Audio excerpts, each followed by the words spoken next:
मंच पर उपस्थित भाकपा माले के महासचिव दीपंकर जी, सीताराम येचुरी जी, कॉमरेड डी राजा साहब, जगता बाबू और मंच पर उपस्थित तमाम नेतागण, उधर से भी हमारे बिहार विधानसभा के सभी सदस्यगण, भाजपा के दबाव और नीतीश जी के पलट जाने और आप विधायकों की एकता और दृढ़ता के सम्मान में एक शेर कहना चाहूंगा। अब हवाएं ही करेंगी रोशनी का फैसला, जिस दिए में जान होगी वो दिया रह जाएगा। विजय चौधरी जी जो मुख्यमंत्री के साथ साये की तरह रहते हैं, कहते हैं कि श्रेय लेने का होड़ था इसीलिए हम अलग हो गए। ये बहानेबाजी है। आप तो उन लोगों के साथ चले गए जो लोग ये कह रहे हैं कि पकौड़ा बेचना ही रोजगार है। तो रोजगार देना आपका एजेंडा में कहां था?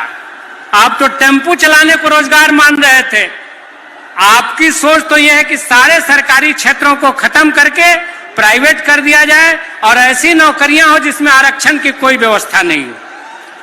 अभी दिल्ली बॉर्डर पर किसान आंदोलन के दूसरे चरण में एक नारा बज रहा है, एक गाना बज रहा है, अपना हक हम छीन के लेंगे दिल्ली के दरबारों से, जाओ या संदेशा कह दो अंबानी के यारों से।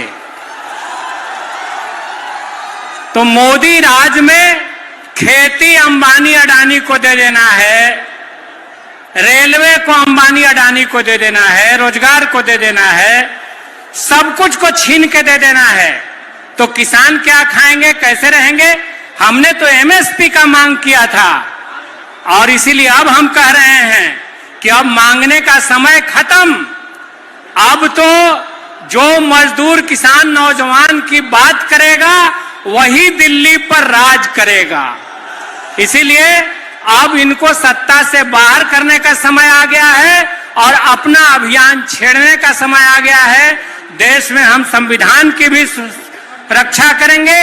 यह बिहार की धरती लोकतंत्र की जननी रहा है, यह मगध की धरती है, हम लोकतंत्र की भी रक्षा करेंगे।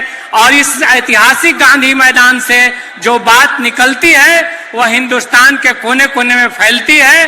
तो ये संदेश इस महारैली से हम देने के लिए आए हैं। इन्हीं शब्दों के साथ आपको धन्यवाद देते हुए मैं अपनी बात समाप्त करता हूं। बहुत बहुत धन्यवाद।